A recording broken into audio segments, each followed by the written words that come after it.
Thank you, Mr. Chairman. Mr. Secretary, welcome. You are a very hard worker, and I enjoy, working with you where we can, and we have our differences.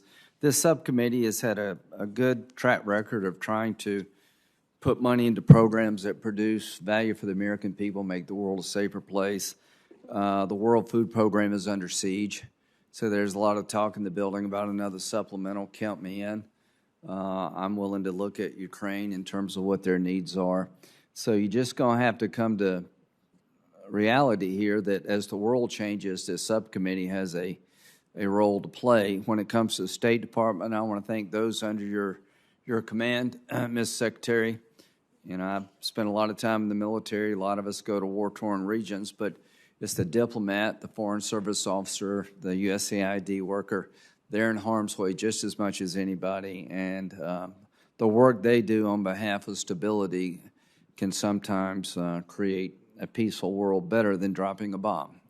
And I think the military agrees with that. So the military is a big fan of this account because without developmental assistance and showing up, you're going to lose ground. Just got back from Japan, Taiwan, and Australia. They want to do more. There's a backlash brewing against China's misadventures. One of my colleagues, I think, had a discussion with you yesterday about what's the big deal about Ukraine. It used to be part of the Soviet Union. I think we can find common ground here that Putin has no legitimate claim on Ukraine. It's a sovereign nation. Back in the 90s, they did the Budapest Memo, where Russia, the United States, and Great Britain guaranteed sovereignty of Ukraine if they would turn their nukes over to Russia. That agreement has been stepped upon. I think most of us here believe that Putin wants to recreate the old Russian Empire, the Soviet Union. Ukraine is just a warm-up act. Moldova, he will go until somebody stops him. So this is not about a buffer zone between Russia and NATO. It's about a man with an ambition that I think is going to destroy his country and has killed thousands of innocent people. And I appreciate the flow of weapons. It has been on the increase. I hope we can do more, and I think we should do more. But I want you to understand, Mr. Secretary, most Republicans do not see Putin's endeavors as any way legitimate, and that we all understand if we don't stop him in Ukraine, he'll keep going. When it comes to China, Japan is going to increase their military spending. The Solomon Islands, haven't heard about that much since World War II. China's in play there. Appreciate you sending some diplomatic presence there. Developmental Finance Corporation is a brilliant idea, I think. It's now time to have a DFC component for Asia to compete with the Belt Road Initiative by China. And I would like to work with the chairman and the secretary in beefing up our developmental aid presence in Asia to combat China. Afghanistan is heartbreaking. We'll talk about all of that.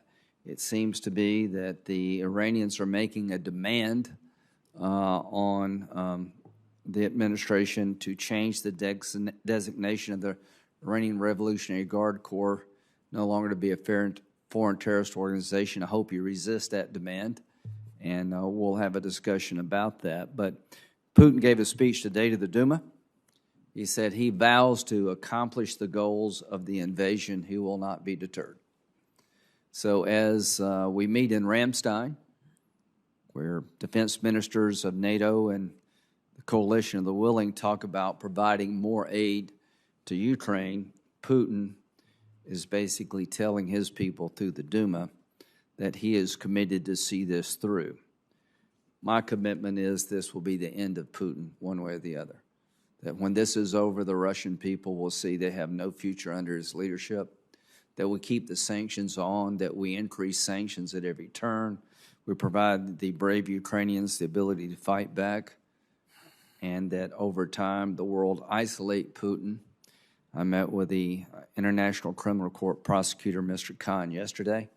I think he has a good plan for those who are committing war crimes in Ukraine, wearing Russian uniforms.